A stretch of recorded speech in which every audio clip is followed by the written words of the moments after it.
Right then, welcome back to the channel. Stephen Howson. 5 things we learned. Manchester United against Arsenal at Old Trafford yesterday. Opening game of the season. I was impressed. Now, I went into this game thinking that there's no way Manchester United are going to get anything out of this. And ultimately, that is what we ended up with, right? So, that's not good enough. But at the same time, my expectation was that we weren't going to get anything out of this game. Now, the difference here is that what we actually saw from the game was completely different than what I think, certainly what I expected. I don't know if it was what you guys expected. But Manchester United came out and we stuck it on Arsenal. I thought Arsenal was just going to be so much better than Manchester United in every single department, and we was going to maybe valiantly have a little bit of a go at them, maybe play off the back foot a little bit, but ultimately fall and not quite be good enough and come away without a win. That wasn't how it went down. Manchester United turned up, we stuck it on Arsenal, we had an attempt at trying to beat them, and we ultimately fell short. But that wasn't through the lack of trying, that wasn't through a lack of skill, that wasn't through a lack of quality. It was through a lack of refereeing consistency, which is why Manchester United have come away without any points here whatsoever. 2 contentious moments in the game. The first one being that you can call it a foul. Now, personally, my opinion is Bindy has to be stronger. Manchester United have to be stronger. Dorgu has to pick up his man and not leave the post, right? Those things being what they are, you can't interfere with the goalkeeper, holding onto his arm in the manner that Saliba did, and then backing into him in the obvious manner in which he did, and think that that is okay. That is a foul, and we have seen that given us foul this weekend. All we want is consistency when it comes to the way refereeing decisions are handled. That is it, right? The second one is Saliba's foul on Kuna. He has impeded him. He has not got the ball. He has tripped him. Whether or not Kuna was anticipating the foul, already going down, all of those things are completely irrelevant. Did he impede him? Yeah, he tripped him. It's as simple as that. Why was it not looked at? This is what irks me about VAR. I personally think when VAR goes to look at the decisions, it invariably gets the decisions right.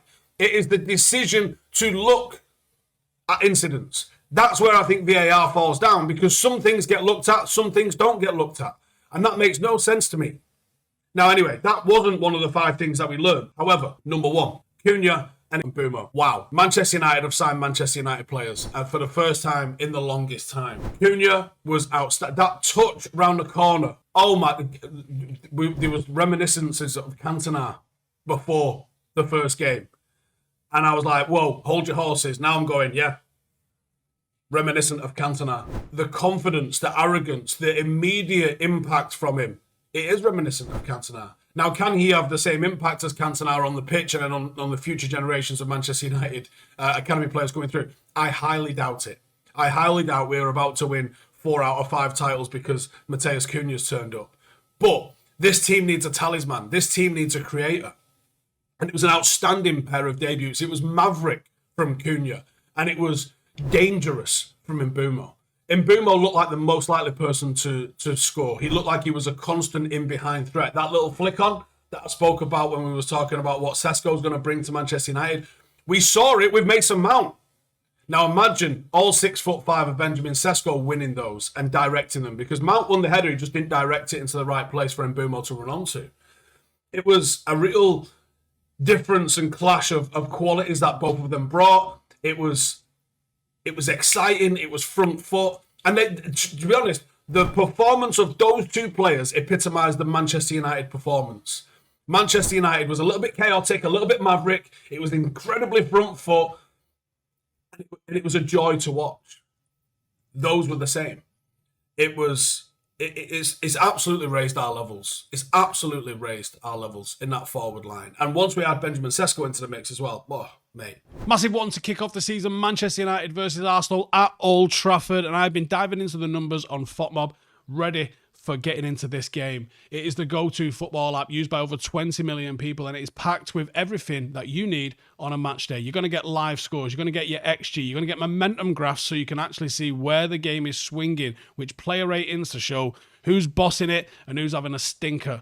This season, they've even added top speed and total distance. So if Mbeumo is flying down a wing or Ugarte is covering every single blade of grass, you are going to know. And here's a bonus. FOTMob is giving away 10 copies of the brand new EAFC game and 5 Premier League shirts of your choice. All you got to do is download FOTMob. Go to more, then settings, redeem code, enter PL25, and you are in the giveaway. So whether you're watching from Old Trafford or if you're watching it from your sofa, FOTMob keeps you in the game from the first whistle to the last, and you might just bag yourself some new gear too. And now, number 2, as I said, we deserved more. We were much the better side. We deserved at least a point. Like I said, 2 contentious moments. Probably never going to get both of them given because football's never that fair. Both of those decisions get 180'd and you come away with all 3 points. We deserve so much more. Now, do you know the last time we had 20 shots on goal against Arsenal? We beat them 8-2. When we say we deserve so much more, like, listen, I've seen so many idiots in the comments going, you're celebrating a loss because I said it's our best performance loss ever, right? That's not me saying that I'm happy with the loss. That's not me saying anything other than stating the fact that that's one of our best losing performances ever. Ultimately, we lost, right? And I'm not getting away from the fact. I'm just stating the fact that it was one of our best performing losses ever. Now, that gives me encouraging signs. It shows me that Manchester United can compete with the teams at the top of the Premier League. And that's what we wanted. As Manchester United fans, we came into this going, can we improve? Can we be better than we were last season? Now, Ruben Amorim requires results, and I will get into that, because of where his record is as a manager. But we just wanted to be able to compete. If you perform like that over 37 games, you're not 15th. I absolutely guarantee it. I thought at the start of the season that this Arsenal game in particular had come too early for Manchester United. That ultimately ended up being the case. But do you know what? If you ran this back in 5 or 6 weeks, not only do I think we are closer to competing by that time, because I just think that's how long like some gelling with Cesco, etc. is going to take. I actually think Manchester United can beat Arsenal the next time we run it back like that. It was chaotic at times, and a couple of people didn't understand this because Arsenal didn't really have many decent shots on target. That doesn't mean that the defending at times wasn't chaotic. We were asking the likes of Lenny Yoro, the likes of Matthias de Ligt to play 1v1. It's risky, right? They came at them too, in particular, and they're not one of my points here, so I'm just going to bring them up here. They were a colossus, the pair of them. They were absolutely colossal, but we were asking them to play 1v1. And it's risky, and you're probably going to concede more goals.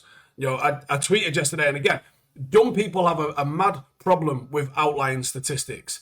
If you said 90% of the world is right-handed, dumb people have to go, my friend's left-handed. I'm not saying left-handed people don't exist, mate. I'm saying the majority of people are right-handed. I said I would lump on both teams to score in Manchester United games this year because I just think our defending is chaotic. We're going to see so many 4-2, 4-3, 3-2 games, and someone put you've just lost 1-0. Dumb people have a mad problem with statistics. They don't understand generalities. It's a really good indicator for when someone's thick as fuck, to be honest with you. Anyway, I thought those 2 were very good. And we absolutely deserve more. Number 3, goalkeeper question marks. Buying days too soft. For all the people that absolutely panned Onana last season, that set piece killed us. And it's not the first time set plays have killed us. My preference going into the game was Tom Heaton. There clearly is something going on with Onana. The fact that they've come out and said he's been dropped because Bayern has done better, that's a big warning sign. Again, I still would have played Tom Heaton because I thought Onana was injured. But it is an area of the pitch that I still think we need a midfielder. I'm going to talk about that in a second. But we absolutely need to think about what we're going to do with a goalkeeper. I really wouldn't mind San Lament coming in if United dip into the market. Not sure what the sort of desire to do that is from United's point of view. But the goalkeeper became a question mark yesterday because he didn't have a lot to do. And what he did have to do, he didn't do. Not good enough. Number 4, midfield question. Casemiro was decent. Bruno perhaps a little bit off colour. You can absolutely see that 6 and 8 combination that Ruben Amorim wants Manchester United to play. Both of them are pressing high. Both of them are still leaving quite large gaps in behind them, which, again, Arsenal didn't quite exploit, but it did lead to that chaotic 1v1 defending that I was talking about earlier. Ugarte came on, didn't really offer a hell of a lot. That lack of a natural player to play either at the 6 or the 8 position, I think, is a concern for us. You've got 2 weeks to address it in the window. Not a chance you're addressing both because Bruno Fernandes has got that number 8 position locked down. Whether he's natural for it or not, that's where he's going to play. We need to figure out someone that's going to dovetail in with the specific characteristics that Bruno Fernandes has and make up for the deficiencies that he has in his game so we can get a decent combination out of them in midfield. If we do that, we've got a chance because the attack looks strong. The defence looks strong. The wing-backs, I thought there were some good decisions yesterday in terms of going with Delo and with Dorgu. If you actually look at the sort of average positions of the team, it looks like a very lopsided 4-2-4 formation. I like that. Obviously, Delo sitting that little bit deeper off. I like it because it shows the flexibility within the system, and that's what it's supposed to do. If you've got a team that maybe you're worried about a little bit offensively, you play someone like a Delo or a Mazraoui as your right wing back. You can even do the same on the left. If it's a team where you think they're going to sit off, we need to try and push through a low block, you play Ahmad as your right wing back. This system gives you options, but midfield has to be addressed. We have to bring a midfielder in. Don't know who that's going to be. Clearly, Baleba's now going to be off the table. Is it going to be Wharton? Let me know in the comments. Does he dovetail nicely with Bruno Fernandes? And then finally, number 5. End of the day goes down as a loss, and every loss builds pressure on the manager because of how many losses and lack of wins that he's had in the Premier League. You have to begin to find a way to win. Now, I'm not going to be too harsh and say, like, you had to find a way to win yesterday. Again, I thought it came too early against Arsenal. We were very, very good. We were good value to get a draw or a win out of that game. I'm taking the positives out of that.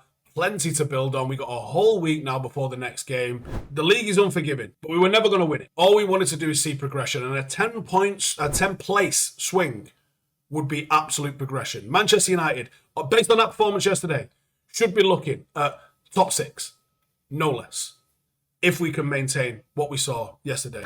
Either way, I'm coming away from that pretty happy. I'm not going to call a loss a win, but there's plenty to be positive about. Please give me your thoughts in the description below. We've got some Patreon content coming out. I'm here in the hotel in Dublin. If you want to see the behind the scenes of all of that lot, we've got a vlog coming out, and there's all sorts of extra stuff coming out related to the podcast, extra content, plus everything that's going on with my diet and exercise routine. If you want to know anything about that, got any questions about that, hit the Patreon in the description below, and I'll see you in the next one. Laters. Hey, thank you for watching the video. If you are new around these parts, then don't forget to subscribe. My channel is proudly supported by my community on Patreon. If you'd like to get a little bit of extra content, a Discord group, meetups, 5-a-side games, weekly podcasts, behind the scenes, and even an occasional bit of transfer news as and when I get it, then for the price of a pint, you can show your appreciation for the content that we make and get some goodies for doing so as well. Check the link in the description or click the button right here. You'll also find all of my socials here too if you want to follow me on any of those platforms. Nice one.